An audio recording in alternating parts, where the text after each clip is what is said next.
Jau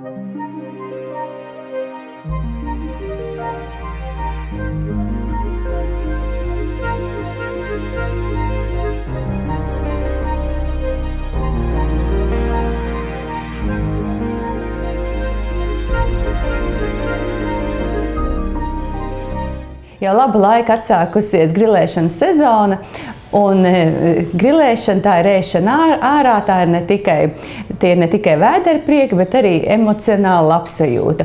Un daudz domā, ka grilēšana ir veselīgs ēst gatavošanas veids, jo netiek pievienoti tauki, kā krējums, majonēze, netiek gatavots miltu mērcis. Tomēr fakti rāda pretējo. Grilēšanas laikā veidojas vielas, kas veicina vēža attīstību organismā. Viena vielu grupa ir heterocikliskie amīni, kas veidojas augstās temperatūrās, ne tikai grilējot, bet arī cepot no muskuļaudiem. Tātad jebkura veida gaļas, gan sarkanās, gan arī putna gaļas, gan arī no zivs. Jo augstāka temperatūra, jo vairāk veidojas šīs vielas.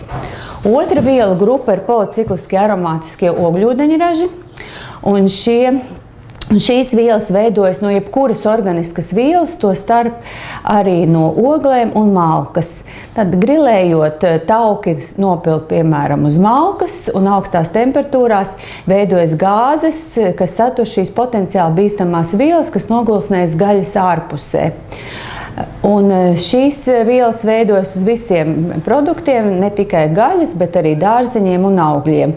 Un policikliski aromātiski ogļūdeņraži, protams, nav saistīti tikai ar pārtikas produktiem, bet arī, piemēram, cigarešu dūmos un automašīnu izplūdes gāzēs.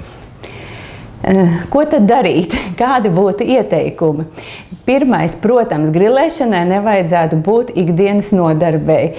Tas nav ikdienas ēst gatavošanas veids, tātad grilēsim vienkārši retāk. Tas ir pirmais ieteikums. Svarīgs ieteikums arī, lai uz šķīvi šī gaļas proporcija būtu trešdaļa vai pat ceturdaļa. Tātad proporcionāli gaļu lietosim mazāk. Un kādi būtu šie vietas grilēšanas ieteikumi? Vispirms gaļas gabaliņus sagatavot mazākus. Protams, nepārcept, noteikti, ja ir sadedzis, ir jāatdala. Un vēl ļoti labs ieteikums ir marinēt. Tātad klasiskā marinēšana eļļa kopā ar vai citroniņu vai kā detiķīti un garšvielām mazina heterociklisko amīnu veidošanos ļoti ievērojamos daudzumos. Un pētīts ir atsevišķas marinātas, tās ir gan austrumu garšvielas, gan timjāns, gan oregano, pat arī dažādas salus marinātas, un tas tiešām darbojās. Un, protams, daudz jālieto arī dārzeņu un augļi, kas satur antioksidantus, kas saista šīs kaitīgās vielas kuņģa zarnu traktā un kam ir pretvēža iedarbība.